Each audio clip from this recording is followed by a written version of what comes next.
Tunakukaribisha sana ndugu mpendwa au mdau wa simulizi katika channel yako pendwa yenye burudani kemkem za mapenzi na za kusisimua. Leo tunakuja na simulizi mpya kabisa, iletwayo kwako na Simulizi za Hus. Kabla hatujaendelea mbele, ni kuombe wewe ambaye huja subscribe, basi usubscribe mapema ili uwe wa kwanza kupata simulizi mpya kila siku kitakazo pakubwa hapa. Ngoja tuingie ndani ya simulizi yetu, maana nilishaanza kusikia maneno eti huyu mzee anaongea kama kameza mota. Haya, tuache utani, ngoja tuanze simulizi yetu. Mjomba Ngosha alikuwa mwanaume wa miaka 50 na kidogo, aliyeishi katika kijiji kidogo kilichojulikana kwa jina la Mwamkoma. Alijulikana kwa kazi yake ya useremala zamani, lakini kwa miaka ya karibuni, maisha yake yalikuwa yamegeuka kuwa ya upweke, usiri na mazoea ya ajabu ambayo hata jirani zake walishindwa kuyaelewa. Watu walianza kusema chini chini kuwa Ngosha alikuwa amejitenda, si kwa bahati mbaya, bali kwa makusudi. Na walikuwa sahihi. Tamaa ya utajiri wa haraka ilikuwa imemwingia sana. Kila alipoangalia maisha yake, aliona giza. Aliona miaka ikipita bila kuacha alama. Aliona umaskini ukimkumbatia kama mzoga. Na kila usiku alipolala, ndoto zake zilijaa watu waliovaa suti wakitembea kwenye magari makubwa. Hakuweza kuvumilia tena. Alitaka kubadilisha hali yake. Aliamua kufuata njia ambayo wengi huikwepa, njia ya mizimu. Ndani ya nyumba yake kulikuwa na chumba cha siri kisichoingiwa na yeyote isipokuwa yeye. Ndicho chumba alichokiandaa kwa ibada zake. Humo ndani kulikuwa na mafuvu ya wanyama, manyoya ya kuku weusi, majivu na mishumaa ambayo aliwasha kila usiku saa 6 kamili. Humo sauti ambazo hazikuwa za kibinadamu zilikuwa zikiitwa, na majibu yaliyojaa mafumbo yalikuwa yakitolewa. Katika mojawapo ya ibada zake, Ngosha aliambiwa na mizimu kuwa kafara ya kwanza ni kuku weusi 3. Aliwatoa.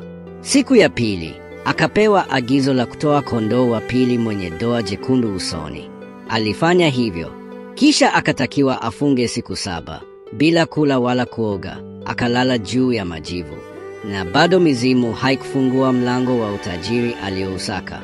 Alipolalamika, sauti ya ajabu ikamjia kichwani.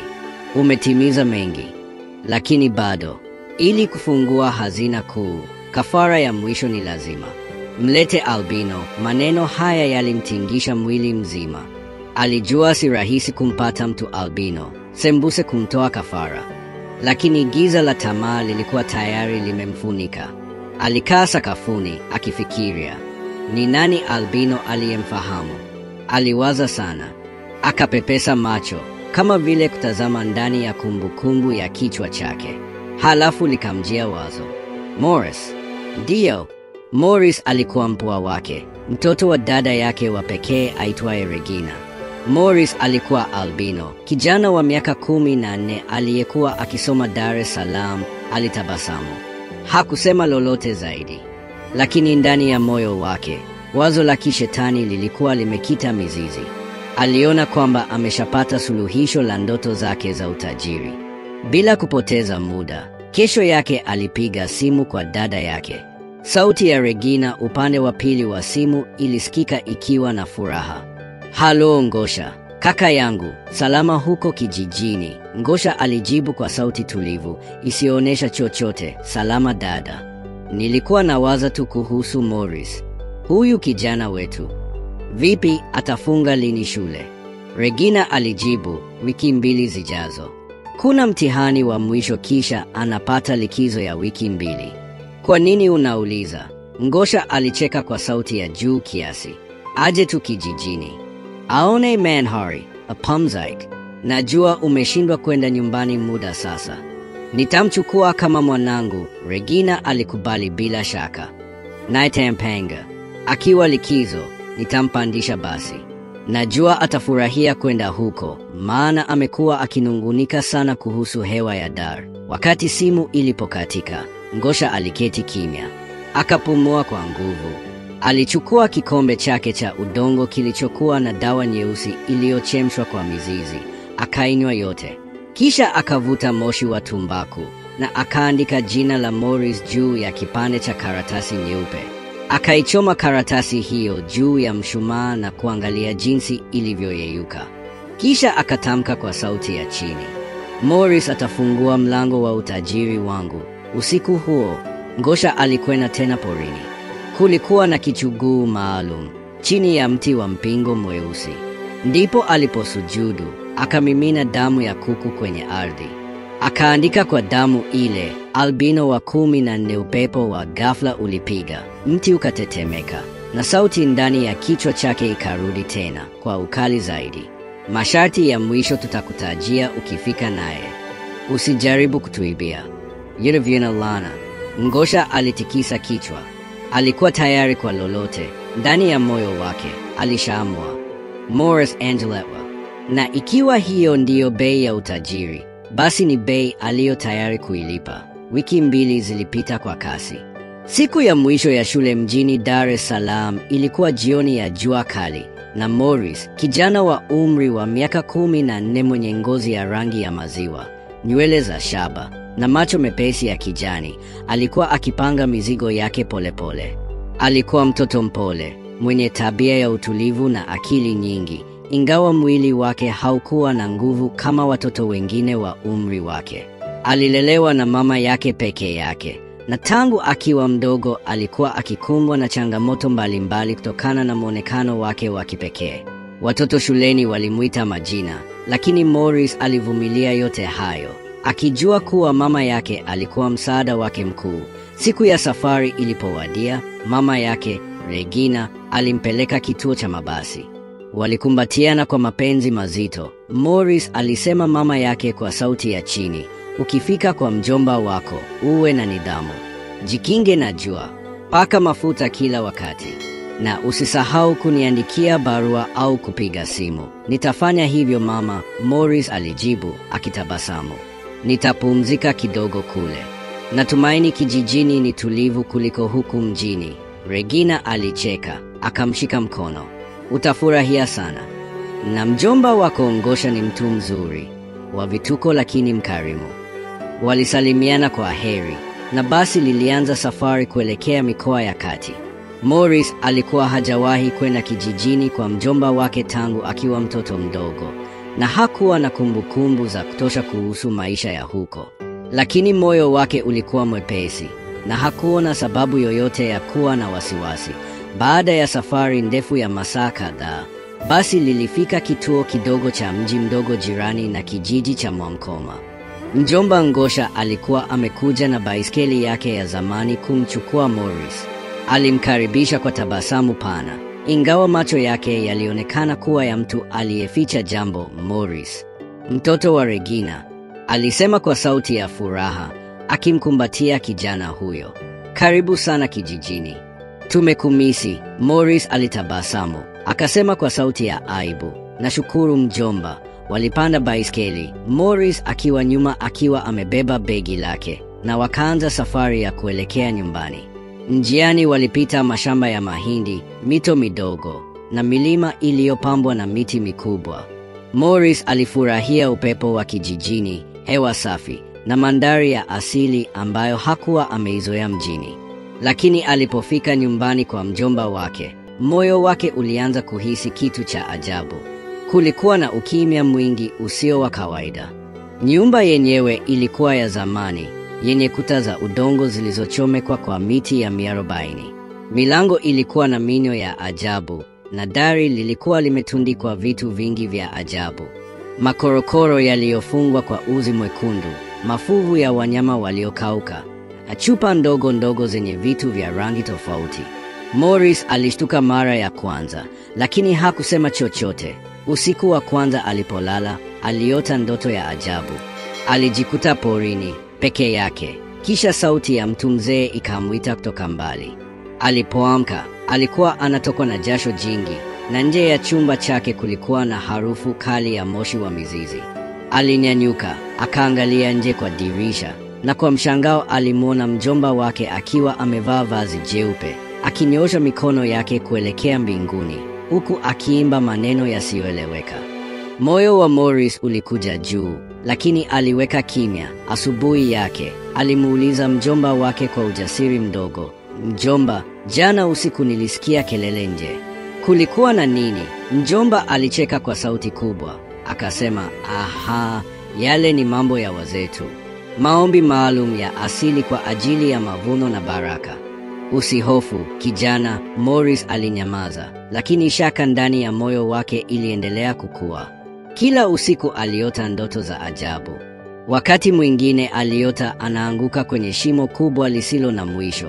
Wakati mwingine alikuwa amefungwa mikono na miguu, na sauti nzito ilikuwa ikimwambia, "Wewe ndiye tumaini la mlango huu kufunguka." Alipoamka siku ya 4, alikuta miguu yake imejaa matope kana kwamba alikuwa ametembea usiku. Hakuweza kuelewa chochote. Alimwandikia mama yake ujumbe mfupi, "Mama, hapa kijijini ni pazuri lakini kuna mambo ya ajabu.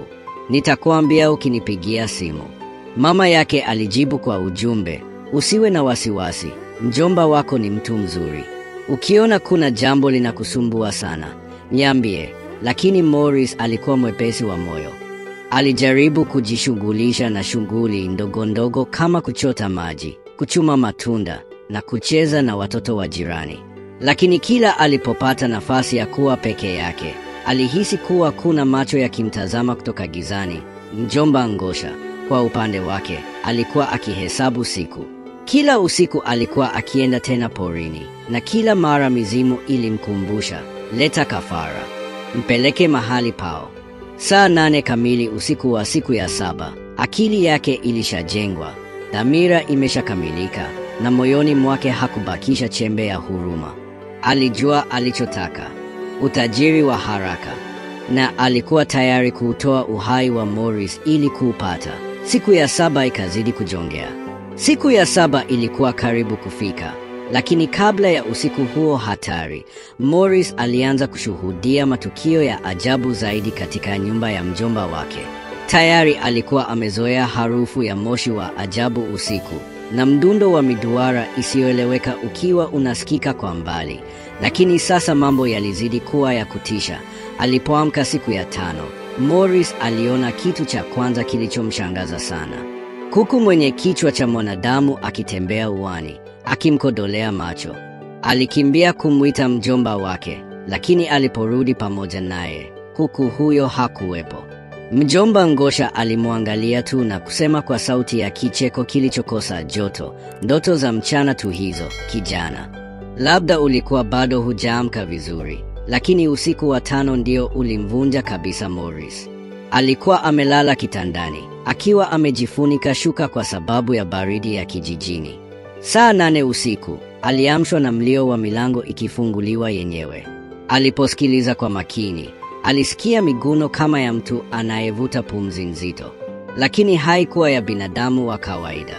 Ilikuwa ni kama ya kitu kikubwa, kimebeba hasira au huzuni ya miaka mingi. Akiwa amepigwa na butwaa, Morris aliinama na kutazama chini ya kitanda chake. Kwa mshangao na hofu kuu, aliona miguu mieupe sana, laini sana, ikiwa imesimama kimya. Miguuni hapo, aliweza kuona kuwa haikuwa ya mtu, haikuwa ya mnyama, bali kitu kisichotambulika. Hakuweza kupiga kelele. Sauti ilimkatika. Morris alijifunika kichwa, na muda mfupi baadaye, mlango ulifunguka taratibu. Akatoka chini ya shuka kwa tahadhari, akanyata kuelekea mlangoni.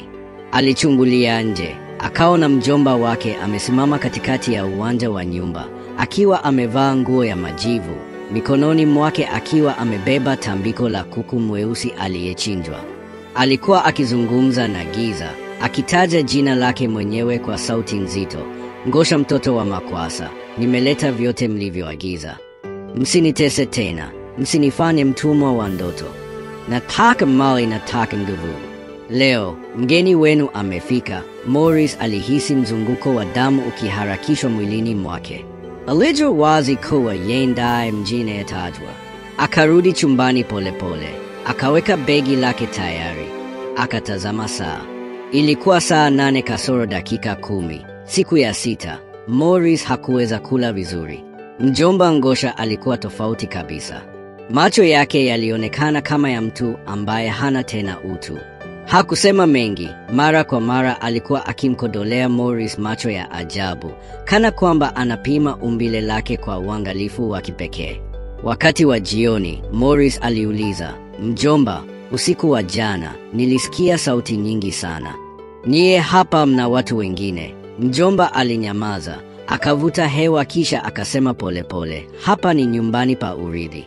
Sauti ni sehemu ya maisha ya hapa. Usiwaze sana, Morris." Usiku wa 6 ulikuwa mzito. Anga lilikuwa jeusi kuliko kawaida. Hapakuwa na mwezi. Mbwa walikuwa wakivuma kama wamepata kichaa. Watu wa kijiji walikuwa kimya, kana kwamba walikuwa wamelala kwa hofu au waliogopa kusikia kile kinachotokea nyumbani kwa Ngosha. Saa 8 kamili usiku wa mwisho ilipowadia, mlango wa chumba cha Morris ulifunguliwa taratibu. Mjomba Ngosha aliingia akiwa na mwanga mdogo wa kibatari mkononi, akiwa amevaa vazi la mibaraka lililokuwa limechorwa kwa damu ya kuku. Morris alisema kwa sauti tulivu, "Vaa nguo zako. Twende. Nataka nikuonyeshe mahali pa pekee penye hekima za mababu. Ni sehemu ya historia yako pia." Morris alikuwa bado na hofu, lakini pia alikuwa na shaka. Alinyanyuka kimya, akavaa sweta lake na buti zake. Wakatoka nje ya nyumba, kupitia njia ya nyuma kuelekea porini.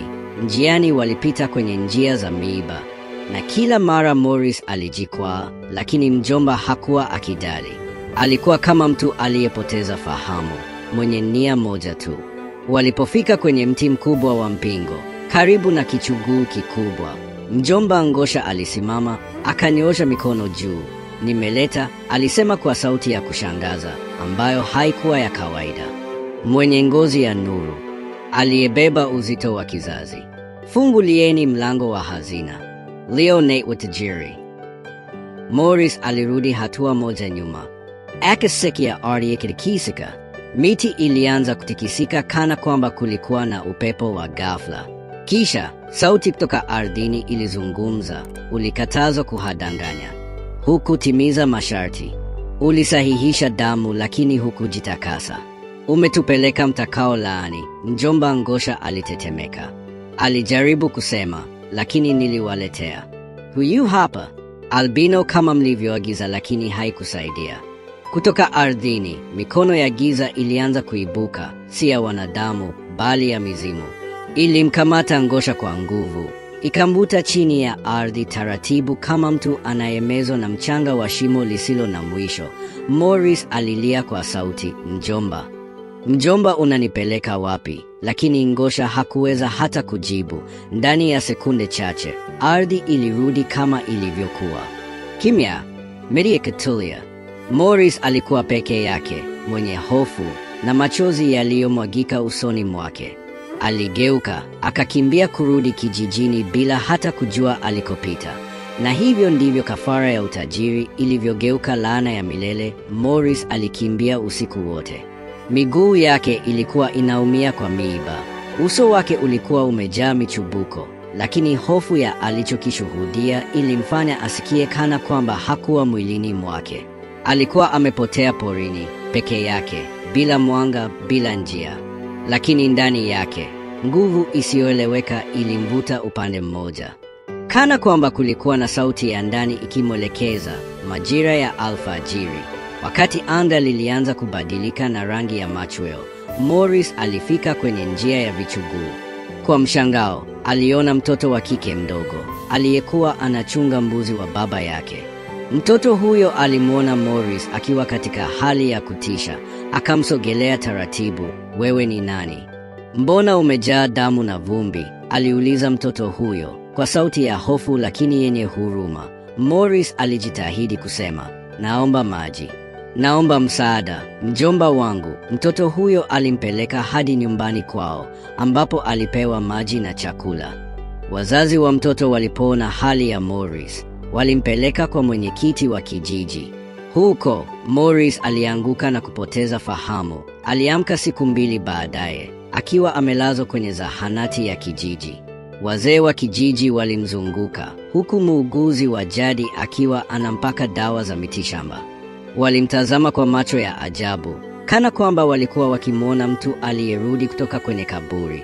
Mmoja wa wazee, Mzee Mashaka, alimuuliza, kijana, mjomba wako yuko wapi? Watu wa kijiji waliona ulikuwa naye siku ya mwisho, na tangu hapo hajulikani alipo. Morris alitulia kwa muda, machozi yakimtoka. Kisha akaeleza yote kuhusu usiku ule, kafara, mizimu na mjomba Ngosha alivyozama kwenye ardhi. Wazee walitazamana kimya kwa muda mrefu. Mzee Mashaka aliinuka, akasema kwa sauti nzito, Ngosha alikuwa na siri. Tulimwonya miaka mingi. Alianza kushiriki matambiko ya giza, kutafuta mali kwa njia za mapepo. Mizimu haichezewi, hujibu kwa haki na kwa wakati wake. Lakini wewe kijana, ulinusurika. Hiyo si bahati, ni alama. Morris alimtazama mzee huyo kwa macho ya kuchanganyikiwa. Alijua maisha yake hayatakuwa kama zamani tena. Siku chache baadaye, mama yake Morris, Regina, alifika kwa taharuki. Alikuwa amesikia taarifa za kuanguka kwa Morris kutoka kwa kijana aliyerudi kutoka kijijini. Alipomwona mwanawe, alimkumbatia kwa machozi mengi. Hakuamini hadithi aliyoambiwa. Mwanangu, kwa nini ulikaa kimya? Kwa nini hukuwaambia watu? Aliuliza kwa huzuni. Morris alijibu kwa sauti ya chini, nilihisi. Kila mtu anajua lakini wananyamaza. Na sikujua mjomba alikuwa nani hasa. Regina alinyamaza kwa muda. Kisha akasema, baba yako alikufa kwa sababu ya mambo haya haya. Ngosha aliapa kutokurudia njia hiyo. Kumbe aliendelea kisirisiri. Walikaa kijijini kwa siku chache wakisubiri kikao cha ukoo. Katika kikao hicho, wazee walizungumza kwa sauti kubwa. Ilikubalika kuwa nyumba ya Ngosha ifungwe kwa miaka 7.